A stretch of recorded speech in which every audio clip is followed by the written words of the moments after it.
சமூகம் trust jolly home இல்லத்தின் நிறுவனர் திரு ஜே ப்ரூனோ சாவியோ ஐயா அவர்களை அன்போடு மேடைக்கு அழைக்கின்றோம். ஐயா அவர்கள் ஒரு சில வார்த்தைகள். ஏன்னா உண்மையிலேயே நான் படிக்கலை, ஆனால் என் மூலியமாக ஒரு 300 குழந்தைங்களுக்கு படிக்கிறதுக்கு நான் இப்போ ஒரு காரணமாக இருக்கிறேங்கிற ஒரு விஷயத்த இது பெருமைக்காக சொல்ல வேண்டிய விஷயம் இல்லை. ராஜா எனக்கு அடிக்கடி சொல்லுவார். நான் என்ன சொல்ல வரேன்னா, பெற்றவர்கள் படிக்க தான் வைக்கிறாங்க எல்லாருமே. ஒரு ஆசிரியர் தினத்தை முன்னிட்டு இந்த விழா நடக்கிறதுனால ஒரு சின்ன பதிவு. எல்லாருமே படிக்க வைக்கிறாங்க. கண்டிப்பாக என்னையும் படிக்க வச்சாங்க. நாங்கள் எங்கள் வீட்டில் 7 பேர். என்னையும் எங்கள் அப்பா அம்மா படிக்க வச்சாங்க தான். பட் எல்லாருக்கும் படிப்பு ஏறுமா அப்படின்னு பார்த்தா அதில் நாங்கள்லாம் வந்துட்டு என்ன சொல்கிறது, விளையாட்டு பிள்ளைத்தனமாக பெருசாக படிக்க விருப்பப்படாத காலகட்டம் அது. போக அந்த காலகட்டங்களில் மோட்டிவேஷன் பத்தில். ஏன்னா நாங்கள்லாம் புள்ளம்பாடின்னு சொல்லி திருச்சியில் ஒரு குக் கிராமத்துலேருந்து வந்ததுனால படிக்க வச்சாங்க. ஆனால் எங்களுக்கு படிப்பு ஏறலை.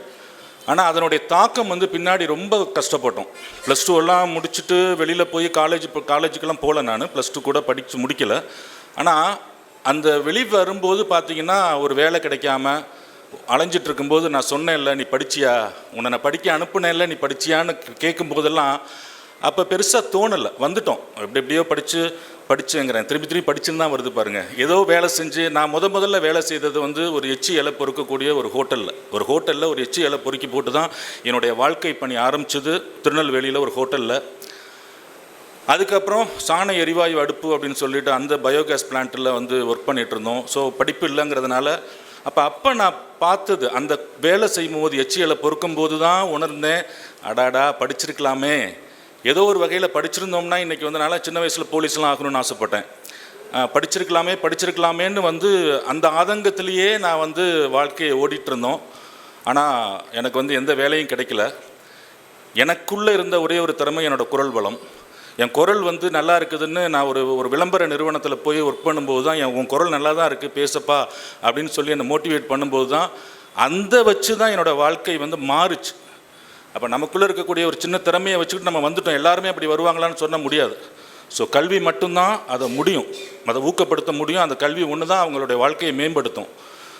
ஸோ என்னுடைய ஒரு 32-33 வயது காலகட்டங்களில் என்னுடைய வாழ்வாதாரத்துக்கே நான் வந்து கஷ்டப்பட்டுட்டு இருக்கும்போது அப்போ தான் பாண்டிச்சேரி ராஜா தியேட்டர் சிக்னலில் என்னுடைய அலுவலகத்தில் இந்த நரிக்குறவ சமுதாய மக்கள்லாம் பிச்சை எடுத்துகிட்டு குப்பையிலேருந்து எடுத்து சாப்பிட்டுட்டு இருக்கிறத பார்க்குறோம். அப்போ எனக்கு ஒரு வாய்ப்பாக அதை அமைச்சுக்கிட்டேன். நான் அவ்வளோதான். நான் படிக்கலை, எனக்கு கிடைக்கல, எனக்கு எல்லாமே கொடுக்கப்பட்டும் அந்த காலத்தில் என்னால் அதை பயன்படுத்திக்க முடியல. அப்போ ஒரு 4-5 குழந்தைங்களை எடுத்து என்னோடய ஆஃபீஸில் பொட்டலம் சாப்பாடு வாங்கி கொடுத்து லேப்டாப்பில் படம் போட்டு அப்படி ஆரம்பித்த ஒரு பணி. அதுக்கப்புறம் ராம் தங்க மாளிகை ரமணி சார் ஒரு வேன் வாங்கி கொடுத்தாரு. அதை வச்சுட்டு நானே ட்ரைவ் பண்ணிவிட்டு பிள்ளைங்களெல்லாம் கூட்டிகிட்டு ஸ்கூலுக்கு கூட்டிகிட்டு வந்து விட்டுருவேன். திருப்பியும் பிளாட்ஃபாரத்தில் தான் விட்டுருவேன். அப்போ வந்து நான் ஒன்-மேன் ஆர்மி, என்னால் தனிப்பட்ட முறையில் பண்ண முடியல. அடுத்த நாள் ஸ்கூலுக்கு கூட்டிகிட்டு போகணுன்னு பார்த்தீங்கன்னா பிள்ளைங்களோட யூனிஃபார்ம் எங்கே இருக்குன்னு தெரியாது, ஸ்கூல் பேக் எங்கே இருக்குன்னு தெரியாது, தலைவாரி இருக்க மாட்டாங்க, குளிச்சிருக்க மாட்டாங்க. ஒவ்வொரு பிளாட்ஃபாரம் மாறி அவங்க போயிடுவாங்க. ஸோ அவங்களை கண்டுபிடிக்கிறதே ரொம்ப பெரிய கஷ்டமாக இருக்கும். ஸோ ஒரு 1.5 வருஷம் போராட்டத்துக்கு அப்புறம் ஒரு வாடகை வீடு எடுத்து அதுக்கப்புறம் ஒரு 7-8 குழந்தைங்களுக்காக ஆரம்பித்த ஒரு விஷயம். நிறைய பேரோட உதவியால் இன்றைக்கி நாங்கள் கிட்டத்தட்ட ஒரு 250 குழந்தைங்களோட ரெசிடென்ஷியலாக பயணிச்சுட்ருக்குறோம். ஸோ அதை வந்துட்டு இன்றைக்கி இந்திய அரசாங்கம் எங்களை அங்கீகரித்து இந்தியாவிலே மிகச்சிறந்த ஒரு குழந்தைகள் காப்பகம் அப்படிங்கிற ஒரு தேசிய விருது எங்களுக்கு வழங்கப்பட்ட போது பார்த்திங்கன்னா அன்னைக்கு தான் ஒரு பயமே வருது. என்னடா நம்மளை கூப்பிட்டு ஒரு தேசிய விருது கொடுத்துருக்குறாங்க. நான் அந்த காலகட்டத்தில் 2019 நான் தேசிய விருது வாங்கினதுக்கப்புறம் இந்த 5 வருஷத்துக்குள்ளே பார்த்திங்கன்னா என்னுடைய குழந்தைகள் காப்பகத்தை நீங்கள் வந்து பார்த்திங்கன்னா தெரியும், அதை விட ஒரு கிட்டத்தட்ட 4-5 மடங்கு நாங்கள் அபிவிருத்தி பண்ணியிருப்போம், பெட்டர்மெண்ட் பண்ணியிருப்போம். ஸோ இந்த விருது அப்படிங்கிற ஒரு விஷயம் நம்மளை ஊக்கப்படுத்துறதோடு மட்டும் இல்லாமல் நம்மளை இன்னும் மேலும் மேம்பட வைக்குது, இன்னும் நிறைய திறம்பட செய்யணுங்கிற ஒரு உத்வேகத்தை நமக்குள்ளே அது கொடுக்குது. ஸோ அந்த வகையில் ராஜாவும் ரேகாவும் பாண்டிச்சேரியில் யாரெல்லாம் என்னென்ன பண்ணுறாங்களோ, போன வாரம் பார்த்திங்கன்னா திடீர்னு இருக்கக்கூடிய எல்லா இராணுவ வீரர்களையும் அழைச்சி அவங்களுக்கு ஒரு அவார்டு கொடுக்குறாங்க. அதுக்கு முன்னாடி ஒவ்வொரு துறையிலையும் சாதித்தவங்கள போய் தேடி கண்டுபிடிச்சி அவங்க வந்து அந்த விருது கொடுக்குறாங்க. நானே அவர்கிட்ட சொல்லுவேன், ஒரு விருது வாங்குறதுக்கு எவ்வளோ கஷ்டம், இதை செலவு பண்ணுறதுக்கு எவ்வளோ கஷ்டம், இதெல்லாம் ஏன் உட்காந்து பண்ணிட்டு இருக்கிறீங்க, உங்களுக்கு யார் நன்றியோடு இருக்க போகிறா, எதுவுமே கிடையாது, பேசாமல் வேலையை பாருங்கன்னு நான் சொல்லி பார்த்துட்டேன். அவர் கேட்க மாட்டேங்கிறாரு. ரேகாவும் ராஜாவும் பார்த்திங்கன்னா எனக்கு தெரியும் அவங்களுடைய சிச்சுவேஷன். இன்றைக்கி இப்படி ஒரு விழா எடுக்கிறதுனா எத்தனை ஆயிரம் அவங்களுக்கு செலவாகும்னு நமக்கே தெரியும். இதை நமக்கு செய்கிறதுனால ஓகே இந்த ஒரு உத்வேகமாக இருக்குது. இன்றைக்கி வந்துட்டு ஒவ்வொருத்தவங்களையும் அவங்க கூப்பிட்டு ஒரு விருதுன்னு கொடுத்து அவங்கள உயர்த்தி பாராட்டி அனுப்புகிறாங்க அப்படின்னாக்கா நமக்குள்ளே ஒரு விதையை விதைக்கிறாங்க. அவரோட நிறுவனத்தோட பேரே கலாம் விதைகளின் விருட்சம். ஸோ ஒரு விதை வந்து விருட்சமாக ஆகணும் அப்படின்னு ஒரு விதையை விதைச்சி அனுப்புகிறாங்க. இதுக்கு மேலே நீ ஒழுங்காக இருக்கணும், இதுக்கு மேலே நீ பெட்டராக இருக்கணும், இதை விட நீ நல்லா பண்ணணும் அப்படின்னு சொல்லி அவங்க ஒரு விதையை விதைச்சி நமக்குள்ளே அனுப்பி வைக்கிறாங்க. ஸோ விருது வாங்க வந்த எல்லாருக்குமே என்னுடைய பாராட்டுகளை தெரிவிச்சுக்கிறேன்.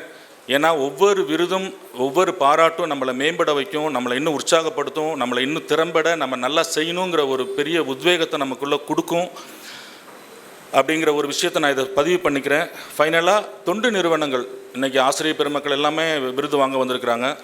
தொண்டு நிறுவனங்களில் பார்த்திங்கன்னா எங்களுடைய கஷ்டங்கள் என்னங்கிறது நாங்கள் எங்களை மாதிரியான ஜோலா ஹோம் அம்மா வந்திருக்கிறாங்க, சித்ரா ஷாக்கா, கலை ஓல்டேஜ் ஹோம், ஷாரோன் அண்ணா எங்கே இருக்கிறாரு, மோகன் அண்ணா. சின்ன ஒரு விஷயம் சொல்லணும், ஒருத்தங்க உதவி பண்ணிக்கக்கூடிய காலங்கள் கிடையாது இது.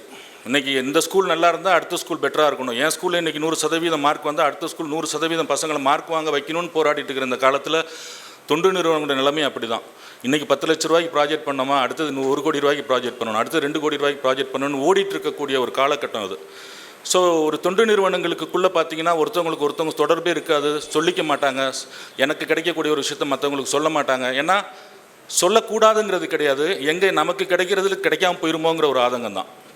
ஸோ அந்த விதத்தில் நான் வந்து விளம்பர திரைப்பட துறையிலேருந்து பணியாற்றிட்டு இருக்கிறதுனால பார்த்திங்கன்னா நான் தொண்டு நிறுவனங்களுக்கு இந்த படங்கள் எல்லாம், அவங்களுடைய வீடியோ படங்களெல்லாம் எடுத்து கொடுக்கக்கூடிய ஒரு விஷயங்கள் பண்ணி கொடுப்பேன். கிட்டத்தட்ட ஒரு பல வருடங்களுக்கு முன்னே ஷாரோன் மோகன் அண்ணாவுக்கு வந்துட்டு ஒரு வீடியோ இதெல்லாம் ஒன்று பண்ணி கொடுத்துருந்தோம். ஒரு பெருமையான ஒரு விஷயமா இருக்கும் எனக்கு. ஓகே, நம்மளால் இந்த விதத்துலையாவது நம்மளால் பணம் காசு கொடுத்து உதவி பண்ண முடியலன்னா கூட அவங்களோட நிறுவனத்தை பற்றியான ஒரு டாக்குமெண்ட்ரி ஃபிலிம் என்னால் எடுத்து கொடுக்க முடியுது. ஏன்னா அது என்னோடய துறை சார்ந்தது, எனக்கு ஒன்றும் பெரிய செலவு கிடையாது, அதை நான் செஞ்சு கொடுக்கறதுக்கு நான் இப்போ தயாராக இருக்கிறேன் அப்படிங்கிற ஒரு விஷயத்தை உங்களுக்கு நான் எல்லா தொண்டு நிறுவனங்களுக்கும் கல்வி நிறுவனங்களுக்கும் அதை தெரியப்படுத்திக்கிறேன். ஏன்னா நீங்கள் பயன்படுத்திக்கலாம். உங்களுடைய விஷயங்கள், உங்களுடைய தொண்டு சம்மந்தப்பட்ட விஷயங்களை உலகளாமல் எடுத்து கொண்டு போகிறதுக்கு நான் ஒரு ஒரு ஒரு ஒரு ஒரு ஒரு சின்ன டூலாக இருக்கிறதுக்கு வாய்ப்பு இருக்குது. என்னை நீங்கள் பயன்படுத்தி எங்களுடைய என்ன சொல்லுவோம், எங்களுடைய வீடியோ அல்லது ஆடியோ இதெல்லாம் நீங்கள் பயன்படுத்தி எங்களை நீங்கள் வந்து பயன்படுத்திக்கலாம். ஓகேவா? ஸோ அந்த வகையில் பார்த்தீங்கன்னா நேற்றுக்கு ஒரு வாரத்துக்கு முன்னாடி எனக்கு ஒரு ஃபோன் வருது. பார்த்தீங்கன்னா ஹியூமனே அப்படின்னு சொல்லிட்டு ஒரு CSR ஆக்டிவிட்டி ஒரு நிறுவனத்துலேருந்து கால் பண்ணுறாங்க. இது மாதிரி உங்களை நாங்கள் வந்து பார்க்கணும்.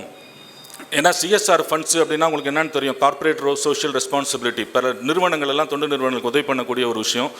ஸோ ஒருத்தர் ஃபோன் பண்ணி எனக்கு வந்துட்டு இது மாதிரி உங்களை வந்து பார்க்கணும் அப்படின்னு சொன்னாங்க.